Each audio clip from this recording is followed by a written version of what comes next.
देखिए, मैंने कहीं पढ़ा था कि शरद पवार ऐसी शख्सियत हैं कि अगर वो कभी आपको एयरपोर्ट पे मिल जाएं और उनसे आप पता करें कि आप कहाँ जा रहे हैं तो वो आपको मुंबई का बोर्डिंग पास दिखाएंगे। तो मतलब आदमी यही समझेगा पूछने वाला कि ये मुंबई जा रहे हैं, मगर कुछ देर बाद आप देखोगे या वो आदमी देखेगा पूछने वाला कि वो पवार साहब जो है दिल्ली की फ्लाइट में बैठ रहे हैं। माने बोर्डिंग पास तो मुंबई का, लेकिन फ्लाइट जो है दिल्ली की पकड़ रहे हैं वो। तो कहने का मतलब ये है कि पवार साहब के बारे में कोई कुछ नहीं कह सकता, कोई निष्कर्ष नहीं निकाल सकता।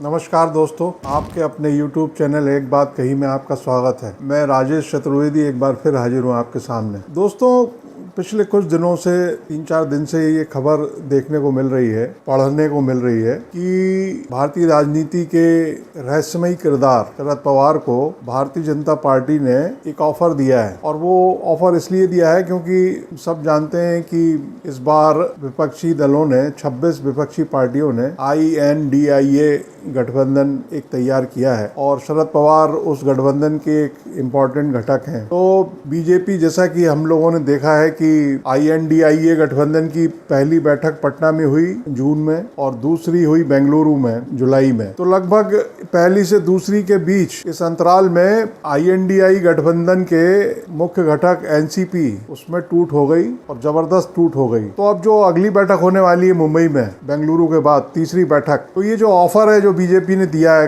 कथित तौर पर, वो बहुत महत्वपूर्ण हो जाता है क्योंकि नजरें इसी बात पर टिकी हुई हैं कि पहली और दूसरी के बीच एक टूट हो गई विपक्षी गठबंधन में। अब देखना यह है कि दूसरी और तीसरी के बीच भी कहीं और टूट ना हो जाए और वो जो 26 की संख्या है वो घट के 25 ना हो जाए, क्योंकि टेक्निकली अभी NCP बढ़ जरूर गई है लेकिन वो दोनों पार्टियां या दोनों धड़े अपने आप को NCP बता रहे हैं। तो बहरहाल ऑफर ये दिया गया है कि जो मीडिया में आया है कि शरद पवार या तो केंद्र में मंत्री बन जाएं या नीति आयोग के अध्यक्ष बन जाएं। अब बताइए आप, ये जो नीति आयोग के अध्यक्ष बन जाए का जो ऑफर है, आजकल मीडिया का क्या हाल हो गया है। नीति आयोग के अध्यक्ष का मतलब जान रहे हैं आप? नीति आयोग का अध्यक्ष कौन होता है? प्रधानमंत्री होता है। तो माने शरद पवार को क्या ये इस बात का ऑफर है कि मोदी अपनी कुर्सी छोड़ करके शरद पवार को देने वाले हैं? माने आप सोचो कि क्या स्थिति है। कांग्रेस के जो नेता है, महाराष्ट्र के ex chief minister Prithviraj Chavan, उनके हवाले से ये खबर आई है मीडिया में कि शरद पवार को ऑफर मिला है, ये तो वो कृषि मंत्री बन जाए या फिर नीति आयोग में कुर्सी ले लें अध्यक्ष की। अब चौहान जो मुख्यमंत्री पद पर रह चुके हैं, क्या उन्होंने ये कहा था कि नीति आयोग का अध्यक्ष? बहरहाल ये मीडिया में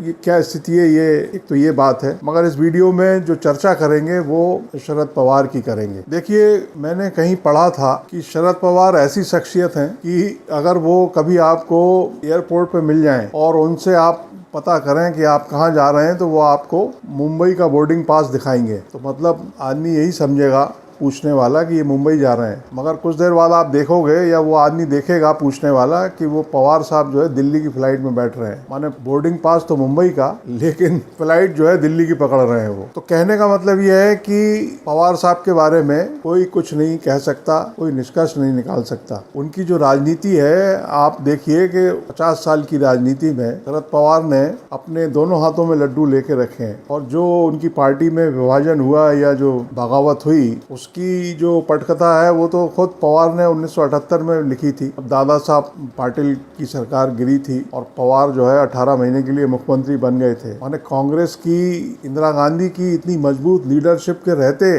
पवार ने जो है बगावत करके अपनी सरकार बना ली थी। तो खैर, अब ये जो सवाल ये पैदा होता है कि पवार की जो भूमिका है या जो उनकी क्रेडिबिलिटी है, उनकी विश्वसनीयता है, उस पर सवाल क्यों बार बार खड़े होते हैं? तो सवाल इसलिए खड़े होते हैं क्योंकि ऐसा विभाजन भी मतलब बहुत ही रेयर है, रेयरेस्ट है कि पार्टी टूट गई है आपकी और जो बड़ा धड़ा है माने वो टूट के जो है आपके बराबर संपर्क में बना हुआ है। माने अजीत पवार बराबर जो है 1 महीना हुआ है, 1 महीने में 4 उनकी मुलाकात हो चुकी है शरद पवार से। तो जाहिर है कि जो जिस गठबंधन के आप सदस्य हैं, मेंबर हैं, उस गठबंधन में माने उसकी क्रेडिबिलिटी पे भी सवाल खड़ा होगा ना कि पब्लिक परसेप्शन क्या बनेगा कि आप एकजुट है ही नहीं है, हम किसको देखें आखिर। तो वहाँ बेचैनी होती है, सवाल खड़े होते हैं। तो अभी जो लेटेस्ट जो मुलाकात हुई शरद पवार और अजीत पवार की, वो पुणे में हुई एक कारोबारी है हैं अतुल चौरड़िया, उनके बंगले पर हुई, कोरेगांव पार्क, पूना। तो ये ऐसा एक ऑब्जर्वेशन है, ये है कि शरद पवार ने, अभी आपको बताएंगे कि बाद में ये स्पष्ट किया है, मगर ये जो ऑब्जर्वेशन है चौथी मुलाकात का, वो ये है कि ये पवार परिवार का जो साम्राज्य है, माने वो पॉलिटिकल एसेट हो या फाइनेंशियल एसेट हो, साम्राज्य में तो सभी आ गया, क्योंकि सब जानते हैं कि पवार बहुत बड़े माने कॉर्पोरेटिव सेक्टर के सबसे बड़े नाम है। कॉर्पोरेटिव बैंक्स हो, कॉर्पोरेटिव समितियां हो, शुगर मिलें हो, वगैरह वगैरह, पूरा साम्राज्य है। तो उसको बचा के रखना, उसका संरक्षण बहुत जरूरी है। और दूसरा जो उनका पॉलिटिकल एसेट है, इस बात को समझना होगा कि शरद पवार मराठा नेता हैं और उनकी पार्टी का या उनके विचार का जो बेस है या उनकी जो गढ़ है, उनका टेरिटरी है, वो 5-6 जिलों तक, माने खासकर 5-6 जिले उसमें आते हैं। माने पूना से अगर आप शुरू करें तो सोलापुर है, सतारा है, सांगली है और कोल्हापुर तक, ये उनका गढ़ का इलाका माना जाता है। अब इसमें दिक्कत क्या हो रही है कि 2019 का जो लोकसभा चुनाव था, उसमें उनकी बेटी, शरद पवार की बेटी सुप्रिया सुले बारामती से चुनाव जीती थी, और जिस मार्जिन से वो चुनाव जीती थी उसमें बारामती का जो योगदान था वो लगभग आधे से ज्यादा था। और बारामती में क्या हुआ है कि शरद पवार ने केंद्र की राजनीति चूंकि अपनी उस पर फोकस किया, तो राज्य में संगठन के तौर पर अजीत दादा पवार की जो भूमिका है वो बढ़ती चली गई और उनका जो बारामती में असर है वो बहुत मायने रखता है। तो एक तो सुप्रिया सुले का भविष्य अगले चुनाव को, अगले लोकसभा चुनाव को ध्यान में रखते हुए, एक तो ये, और दूसरा खुद अजीत दादा पवार का जो पुत्र है पार्थ पवार, वो क्या हुआ था कि पिछले लोकसभा इलेक्शन में सीनियर पवार और सुप्रिया सुले के ऐसी खबरें आई थी कि ना चाहते हुए भी वो मावल से चुनाव लड़े थे पार्थ पवार, और उनको लेकिन लगभग 2 लाख वोटों से शिकस्त झेलनी पड़ी थी। अजीत दादा पवार को ये जो शिकस्त थी अपने बेटे की, बहुत गहरे तक लगी थी, भीतर तक। यानी पहली घटना अगर उनको जो चुभी थी वो थी 2004 में, जब एनसीपी को 71 विधानसभा सीटें हासिल करने के बावजूद मुख्यमंत्री का पद नहीं मिल पाया था। और वो इसलिए नहीं मिल पाया था क्योंकि जाहिर है मुख्यमंत्री अजीत पवार बनना चाहते थे, मगर शरद पवार ने विलासराव देशमुख को मुख्यमंत्री बनवा दिया था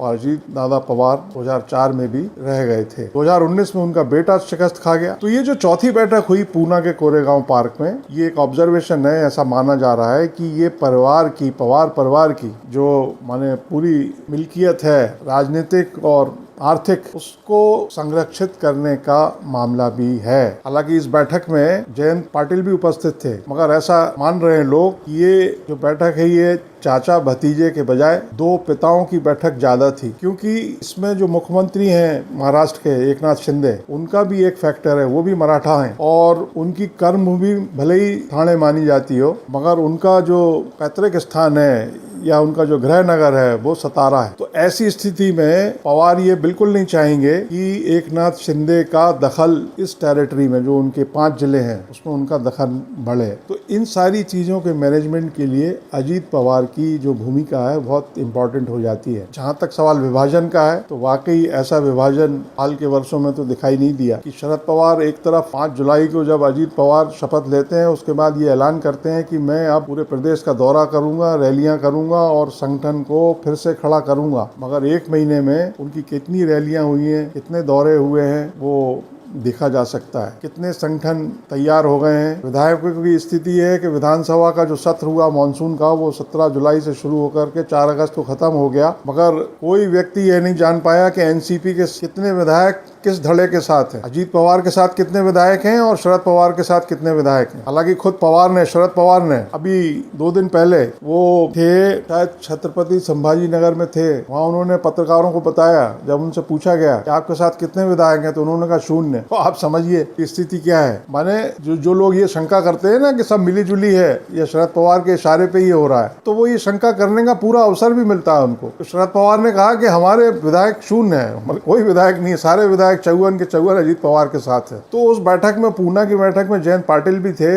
जयंत पाटिल का भी एक सवाल है जो उलझा हुआ है। इन बैठकों में हो सकता है उस पर भी बात हुई हो, क्योंकि जयंत पाटिल के बड़े भाई को ईडी का नोटिस मिला हुआ है, उनको ईडी के सामने पेश होना है। सरकारी बैंकों का और किसी होटल का मामला है। खुद जयंत पाटिल जो है मई में बुलाए गए थे, तलब किए गए थे, 8 घंटे उनसे पूछताछ हुई थी। तो ये सारे मामले उलझे हुए हैं और इसी को सेटल करना एक बड़ा विषय है। इस पूरी कहानी में जो विधानसभा में, महाराष्ट्र विधानसभा में नेता प्रतिपक्ष हैं विजय वडेट्टीवार, उनका बयान भी बड़ा इम्पोर्टेंट रोल अदा करता है। वडेट्टीवार ने ये कहा है कि प्रधानमंत्री मोदी ने अजीत पवार से कहा है कि शरद पवार को अपने साथ ले आओ और मुख्यमंत्री बन जाओ। तो वो इसलिए शरद पवार को मनाने में लगे हैं कि मान जाओ साहब, मान जाओ, क्योंकि अजीत पवार को मुख्यमंत्री बनना है। उधर वडेट्टीवार के अनुसार जो मुख्यमंत्री हैं एकनाथ शिंदे, वडेट्टीवार का ये दावा है कि शिंदे बीमार हैं और उनको अस्पताल में भर्ती कर दिया जाएगा कुछ दिनों में, और उनको अस्पताल में भर्ती करके अजीत पवार को शपथ दिला दी जाएगी। तो अजीत पवार जो है शरद पवार को मनाने में लगे हैं क्योंकि उनको मुख्यमंत्री बनना है। तो अब ये एक बयान हो गया। दिलचस्प क्या है, शरद पवार ने कहा है, ये साफ किया है उन्होंने, ये जो पूना की बैठक के बाद ये साफ किया है। अब आप इसमें टटोलिए, इसमें सूंघिए। शरद पवार कह रहे हैं कि भाई देखो, ऐसा है कि राजनीतिक तौर पे तो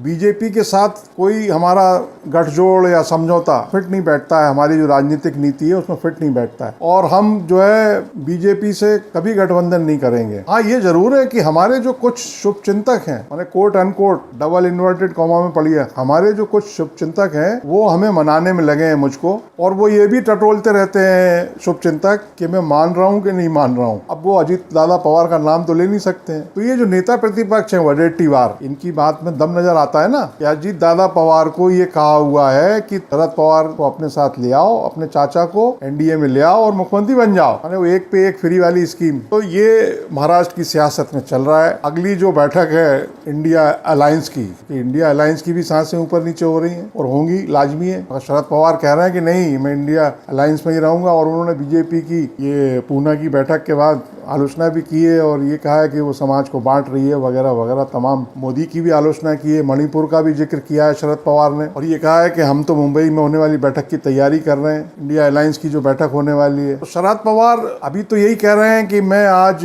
जो है, माने वो अगर ये कहें कि मैं आज पूना में हूँ और कल मैं जो है सतारा में रहूंगा, तो ये मान लेना चाहिए कि अगर वो पूना में रह के ये कह रहे हैं कि हाँ वो पूना में है, आपको दिख रहे हैं तो पूना में है, कल वो अगर सतारा का कह रहे हैं तो सतारा में अगर हैं वो मौजूद हैं, तो आप ये मान लीजिए कि सतारा में है। मगर वो कल कहाँ रहेंगे अगर वो नहीं बता रहे हैं तो आप ये नहीं कह सकते, और वो बता रहे हैं तो अगर वो वहाँ नहीं है तो वो आप समझिए। जैसा मैंने शुरू में कहा था कि शरद पवार बहुत ही जबरदस्त किरदार हैं, और वो उनके पास जो बोर्डिंग पास कहाँ का है और वो यात्रा कहाँ की कर रहे हैं, कोई मशीन ऐसी नहीं है, कोई मौसम वैज्ञानिक ऐसा नहीं है जो ये बता सके कि कब बारिश होगी, कितनी होगी, कहाँ होगी, हवाएं चलेंगी कि नहीं चलेंगी, बादल छाएंगे कि नहीं छाएंगे, कोई मौसम वैज्ञानिक ऐसा नहीं है। बहरहाल नमस्कार, आपको ये वीडियो कैसा लगा अपने कमेंट में ज़रूर बताएं, वो लाइक करें, शेयर करें और चैनल को सब्सक्राइब कर लें। नमस्कार।